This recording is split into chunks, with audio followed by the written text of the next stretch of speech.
Bonita que nos sigue y que nos está apoyando. Por ahí dándole su like, su poderoso like, su poderosa manita. Y acá la campanita, púchenla para suscribirse. Gracias por echarnos la mano. Vámonos con la siguiente pregunta que traemos en este canal de YouTube. Nelter de la Cruz, así pueden encontrarlo y ahí está todo lo relacionado a la conferencia. Mireya López. No, ya hasta nos vamos a creer mucho, ya estamos internacionalizados. Buenos días, presidente. Mireya López, del programa Listening Post de la cadena Al Jazeera. Si me permite, quiero hacerle preguntas sobre la violencia contra los periodistas, que ha sido un problema en las últimas décadas, pero en este 2022 se ha puesto de relieve. Cuando usted llegó a la presidencia, prometió poner fin, y lo cito, con la corrupción y con la impunidad que impiden el renacimiento de México. Más de 3 años después, las cosas parecen no haber cambiado mucho, con 8 periodistas asesinados en los 3 primeros meses de este año. ¿Qué ha pasado con esa promesa, presidente? ¿Considera que la no impunidad se ha cumplido en estos casos de asesinatos de periodistas y ataques contra ellos? Sí, hemos avanzado y estamos cumpliendo. Y no tengo nada de qué avergonzarme. Tengo mi conciencia tranquila. Estamos avanzando en todos los terrenos. Lo mencionaba, ya no hay la corrupción que existía antes, no hay la impunidad que imperaba, no existe el influyentismo que predominaba hace unos días que informamos sobre seguridad. Ponía yo un ejemplo de que la secretaria de Seguridad era Rosa Isela Rodríguez, por cierto, una periodista, mujer, y no era Genaro García Luna. Tómala. Esto mismo de ayer, no se veía de que el Poder Judicial, los ministros tuvieran la arrogancia de sentirse libres de actuar con apego a la ley. Eso no existía. Entonces, estamos avanzando en el combate a la corrupción, en que no haya impunidad.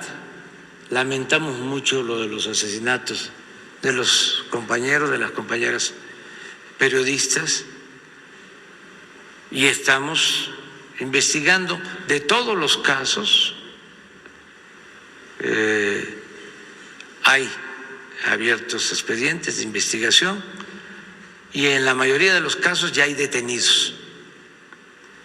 O sea que los autores materiales e intelectuales están en la cárcel. Entonces no somos lo mismo. Claro, todo esto pues lo utilizan nuestros adversarios porque estamos en un proceso de transformación. Y ellos pues quisieran que quedáramos mal, pero no podemos fallarle al pueblo. Y por eso, bueno,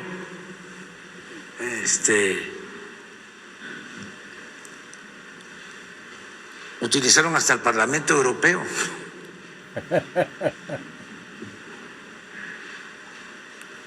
los Utilizaron a conservadores de México que forman parte de la internacional del conservadurismo que prevalece.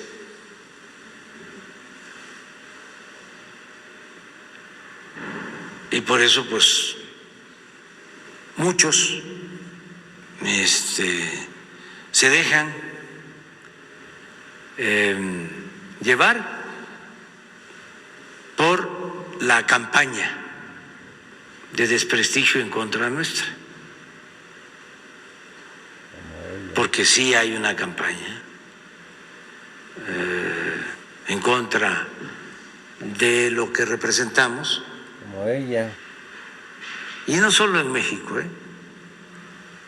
Esto sucede en Argentina y sucede en Chile y sucede en Colombia y sucede en Estados Unidos y en todos lados, en España, en todos lados. Es un asunto que hay que tratar, no nuevo, lleva décadas, siglos, el predominio de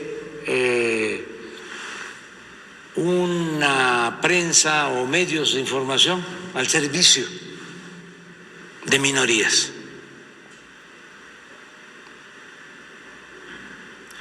Una prensa que no toma en cuenta al pueblo, que no recoge los sentimientos del pueblo, que solo representa a los grupos de intereses creados. Pero es mundial, no solo es el Reforma o el Universal, es el Washington Post, y el New York Times, y el Financial Times, y el País. ¿Quiénes son los dueños del país? Pues puros empresarios, accionistas de grandes corporaciones. Entonces, ¿qué defienden esos intereses? ¿Por qué están enojados con nosotros? Pues que ya Repsol o Iberdrola no pueden robar como lo hacían antes. Entonces, eso es lo que hay que debatir. Papel de los medios de información y incluir lo que sucede en las redes sociales. Por ejemplo, lo de la compra de los bots, de cómo con dinero difunden una calumnia, una noticia falsa y logran colocarla en trending top mundial.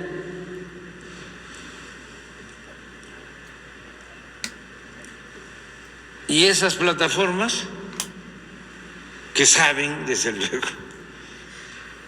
a qué se deben esos fenómenos, cómo funcionan esas granjas de bots, se quedan calladas. ¿Y dónde está la ética en la comunicación? ¿Cuál es el respeto que le tienen a la gente, a los usuarios? ¿Por qué no hay apego a la verdad? ¿Se puede calumniar impunemente? ¿Se puede seguir manteniendo la máxima del AMPA, del periodismo, de que la calumnia cuando no mancha tizna? o calumnia porque algo queda. Qué chinga le está dando a esta mujer. Entonces, sí, los medios. Me acuerdo que una de las memorias de, pues, una entrevista que le hicieron a Mitterrand, hablaba del papel de los medios, del poder mediático. Y decía en ese entonces que era muy difícil que en Francia pasara lo que sucedía en otros países en donde los medios electrónicos, sobre todo la televisión, llegara a convertirse en un poder capaz de sustituir la voluntad popular.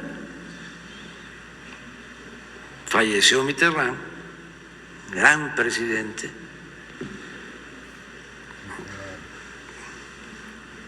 igual que De Gaulle.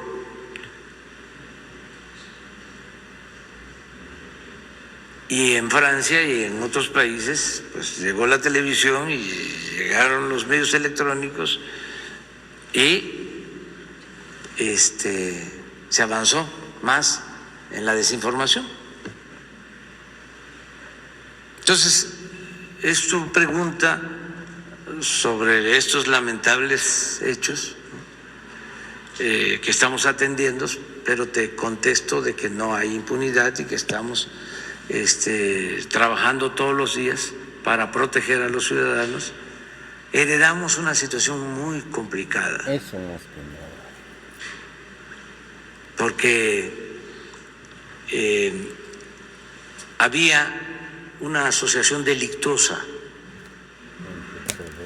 un contubernio entre delincuencia y autoridades.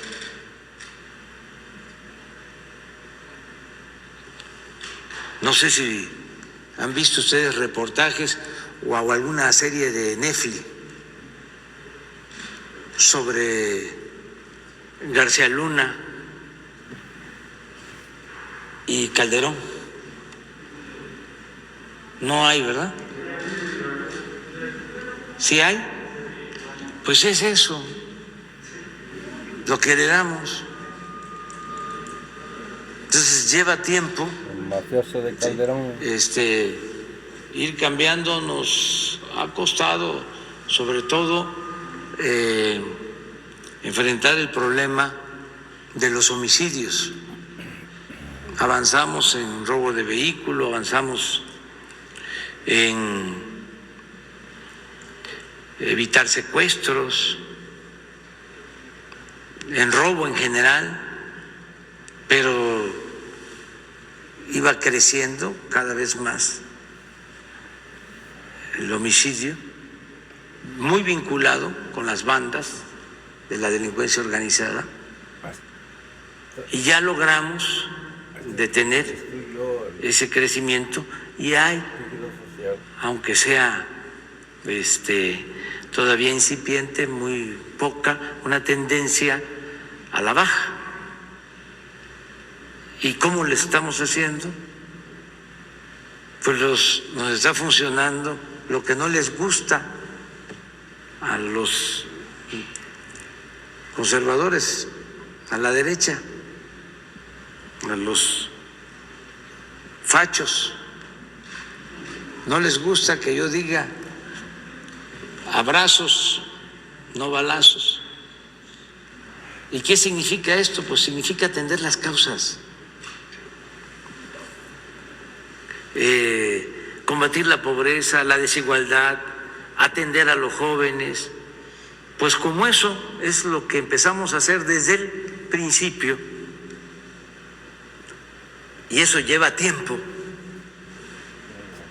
para que dé frutos, es ahora que empezamos a tener resultados. Y vamos a seguir con lo mismo, porque no se puede enfrentar la violencia con la violencia. Es mucha la hipocresía del conservadurismo, el querer resolver todo con el uso de la fuerza. Esa es su concepción, es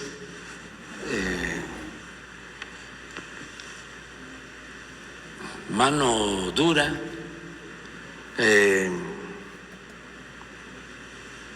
exterminios, masacres,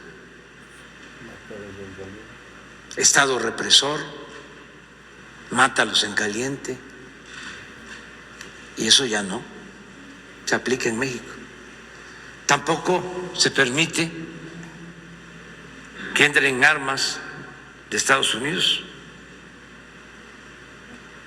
Esos acuerdos que se hacían antes entre el gobierno de Estados Unidos y el gobierno de México para introducir armas. Entonces ya no es lo mismo. Cuesta mucho que lo reconozcan nuestros adversarios porque pues somos distintos, son dos proyectos distintos, contrapuestos de nación. Ayer hablaba yo de que Loret de Mola pronosticaba que iba a estar el dólar en 35 pesos, ¿no? Él aclaró de que es apócrifa esa publicación, ese mensaje, y está en las redes, y puede ser apócrifo, pero es lo más cercano a su pensamiento. Porque a mí me tocó escucharlo, y tengo la grabación, el día que se votó para decidir qué hacer con el aeropuerto del Lago de Texcoco. Y su comentario fue en el sentido de que el dólar se iba a ir a las nubes. Y creo que ayer vi otro, a ver si no es apócrifo, de un señor Zuckerman, que es también ultra derechista, casi fascista, con todo respeto. Lo van a escuchar ahora, porque ese no hace más que atacarnos, pero es obsesivo.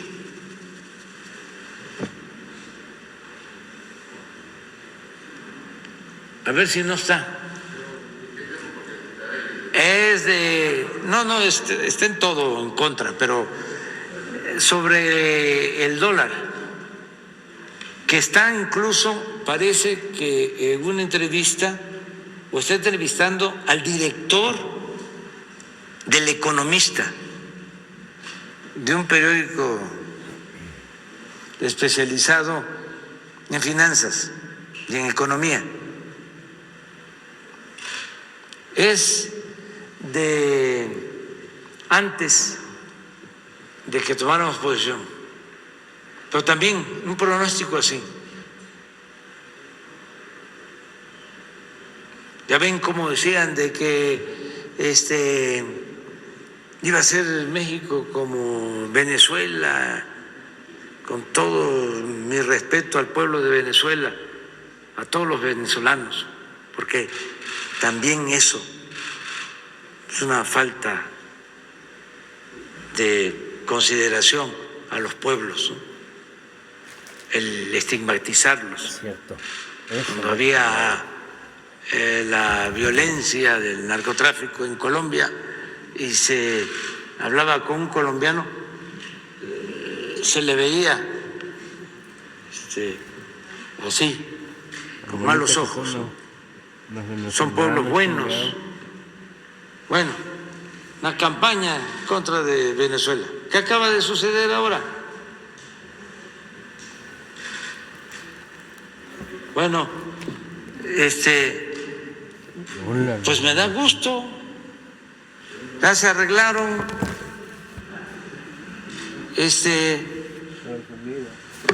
Ya Chevron va a extraer 1 millón de barriles diarios de Venezuela. Ahí está.